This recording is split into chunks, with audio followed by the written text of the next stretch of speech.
So we have come here to stand up against the Trump-Musk-Kean agenda. We've come to raise our voices as concerned citizens of this great nation, of this great state, woohoo, New Jersey, and of this great district, which is great even though we don't have a congressional representative. That's great. Right now, Trump, Musk, and Kean, and all the congressional Republicans are working to destroy our great country and our democracy. They're dismantling government agencies. They're illegally firing government employees, a huge proportion of whom are vets. 30% of government employees are veterans. And they're slashing funding for programs like Medicare and Medicaid that we all depend on and that we paid into. Meanwhile, Trump is working to cripple NATO and dismantle the world order that has kept democracy safe since World War II, promoting Putin's interests and undermining Ukraine. Trump and Musk are also engaged in a massive disregard for the constitutional separation of powers.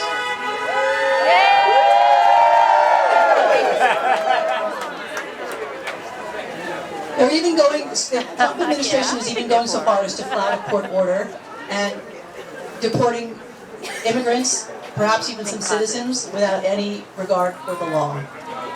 It's a scary sign that we're further on the path to autocracy than we realize. Please pull in closer to the station so that cars can get through. We don't want to block traffic.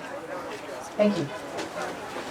So, Tom Kean Jr., who is in theory the congressional representative for this district, CP7, I mean, he holds the office, but he doesn't do much job of representing us. He pretends he's some sort of neutral bystander to all of this destruction. We know that's not true. No matter how many times he responds to our calls and our emails by saying that he's concerned about an issue or watching it carefully, we know that he's not. The opposite is true. He's voting for it all. He's enabling it all. He's cheering it all on. He is part of the Republican machine that wants to destroy our government and hand our country over to the billionaires. Boo!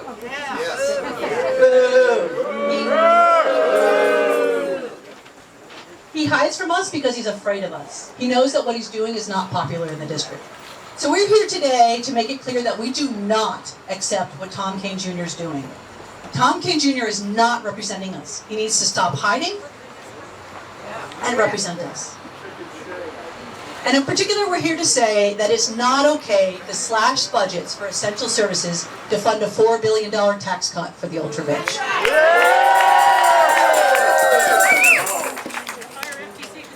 Okay, so we're going to have two brief talks today with a particular focus on that issue, on the economic impact of the Republican agenda on regular Americans and regular New Jerseyans. So our first speaker today is Laura Waddell.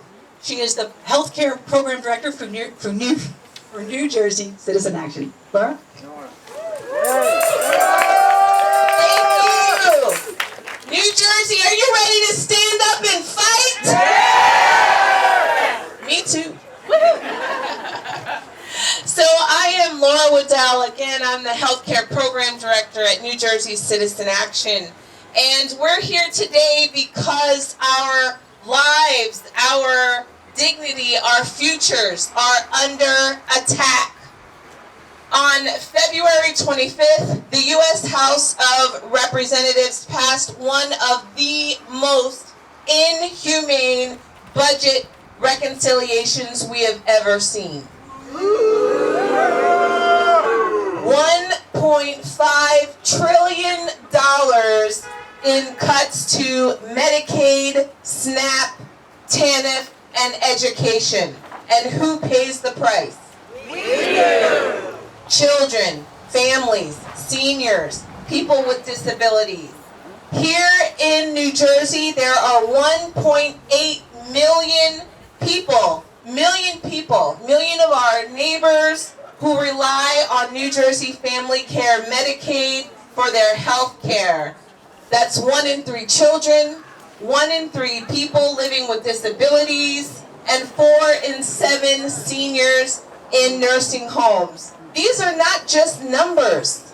They are people. They are parents who are relying on Medicaid for their child's cancer treatments. They are seniors who need nursing home care. They are workers struggling to make ends meet while caring for their families. And yet, the Republicans who passed these cuts dare to tell us this is about fiscal responsibility. They want us to believe that slashing health care for millions is about rooting out fraud and abuse. Liars! Liars! Meanwhile, they are the ones who are using this to pay for a $4.5 trillion tax giveaway to the ultra-wealthy. That's evil! That ain't right! They want us to believe that we have to choose between keeping our hospitals open and keeping food on the table. So let me be clear. This is not about balancing a budget. This is about taking from those with the least and giving to those with the most. This is about greed. This is about power. Well, we have news for them, don't we? We're not backing down. We will not stand by while our New Jersey hospitals face $4.9 billion in federal funding cuts. We will not stand by while New Jersey Family Care Medicaid's federal funding is slashed by $5.2 billion. No way! We will not stand by while our most vulnerable are forced to go without care. Yes! And to the 3 Republican members of Congress from New Jersey who voted for these cruel budget reconciliation, Fuck you! hear us loud and clear. We will not stop fighting until these cuts are off the table. And as we gather here today in Bernardsville in the district of Congressman Tom Kean Jr., who voted for these cuts, even though there are over 73,000 of his constituents who are enrolled in New Jersey Family Care Medicaid, we want to tell him to stop playing politics with people's lives and stand up for the health and well-being of New Jerseyans. So to Congressman Kean, who sits on the House Energy and Commerce Committee, which is the committee with jurisdiction for Medicaid and the ACA, you have the power to stop these cuts. Stop the cuts! Stop the cuts! Stop the cuts! Stop the cuts! Stop the cuts! Stop the cuts! Stop the cuts! Stop the cuts! And to all of you, it is not too late. There is still a lot left to do in this fight, and a lot of opportunities to make a difference. So I ask you to join us. We've got to stand up and fight back, New Jersey, because health care is not a privilege, it is a right, and we will fight for it with everything we've got. So today we raise our voices. Today we stand together. Today we tell Washington, hands off our health care.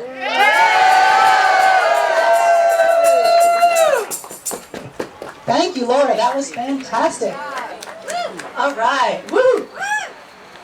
We have another guest speaker today, Patrice Jetter. Patrice Jetter is a crossing guard, a figure skater, a self-described totally cool person who happens to have a disability. She knows what it means to rely on Medicare. So she's here today to tell us a little bit about what Medicare means to her. Patrice.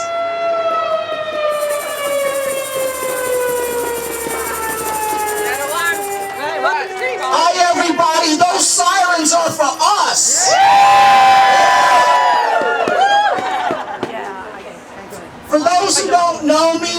name is Patrice, and I'm here to share my story with you guys. I rely on benefits like Medicaid, Section 8 for my housing, and I'm a school crossing guard. And yeah, there you go. Get those kids across, that's right. And I get my Medicaid through New Jersey Family Care's Workability Program. Without Medicaid, my medications cost thousands of dollars, and it would take pretty much my entire Social Security check to pay for that. But then wait, at the same time, that there's a possibility that Social Security might be cut too. So what do they expect us to do? Go away and die. They want us to go away. Probably want us to live in a cardboard box too. But here's the other problem with that. If you're living in a cardboard box, you need an address to get your paychecks. So that doesn't make sense, does it? No. They're also cutting from people that don't have anything who really need this the most. And that's not right. That ain't right. No, it's not. And we're going to make our voices heard today up on that hill there and let them know that we're not going to take it. No. That's right. Also with Medicaid cuts, how are you supposed to pay for your medical equipment or going to the doctor? My doctor charges $150 for an office visit. And they don't do payment plans either. I checked. So it's supposed that you got to pay them the whole thing up front, which would wipe out everything. But then you're only allowed to save a certain amount of money. So what do they expect you to do? So this does not make sense. It's not fair. It's inhumane. And we need to fight to keep them from cutting Medicaid, Medicare, Section 8, making sure that, because if these cuts are put in, the folks that live in group homes who get services from DDD, you need Medicaid in order to get services from Division of Developmental Disabilities. They want you to go away. Well, we're not going anywhere. Go away. If we lose our housing, we're going to pack our stuff and move in with all of them. And I snore, so they're not going to appreciate that. All right, guys, I'm wishing you guys the best. We're going to do this. We're a team. We're in this together. No cuts to Medicaid. No cuts to Medicaid. No cuts to Medicaid. No cuts to Medicaid. No cuts to Medicaid.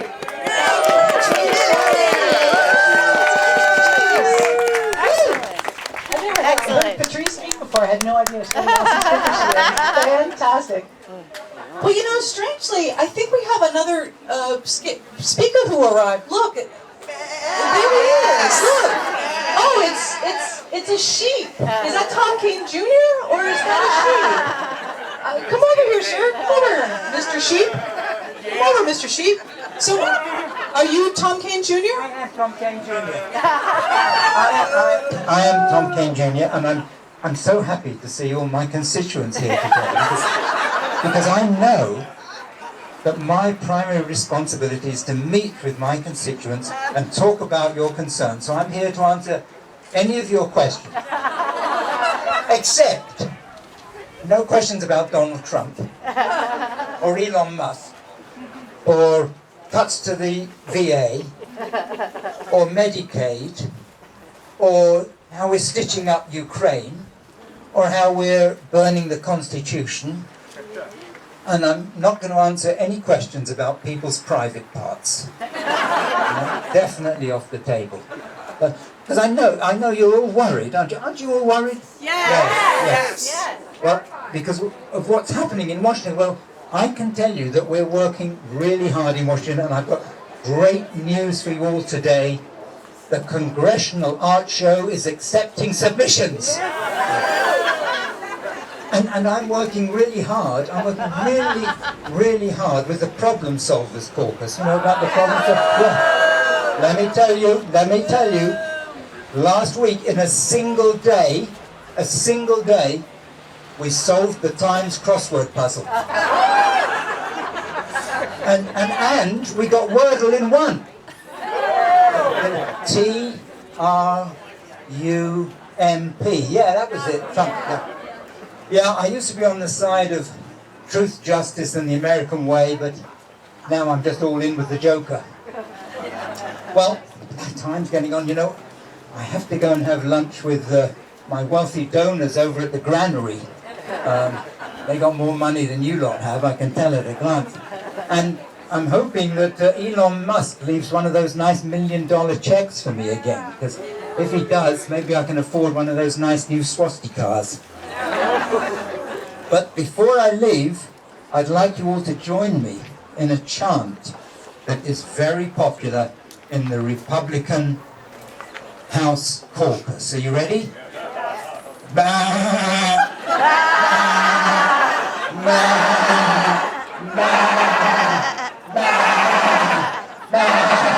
Thank you very much, everyone. Thank you.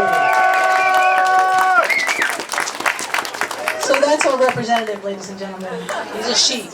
He just hides and he goes ba ba ba. He's about to be put out to pasture. He's about to be put out to pasture. Yes, indeed. All right, fantastic. So in a moment, what we're going to do is we're going to march up that hill. Before we do, I just want to also put out an announcement. This Sunday at noon, there is a town hall event because Tom Kean Jr. will not hold a town hall, not a real one. He's holding a Zoom one, but we all know that's a farce. So he won't hold a town hall. So we're organizing a town hall.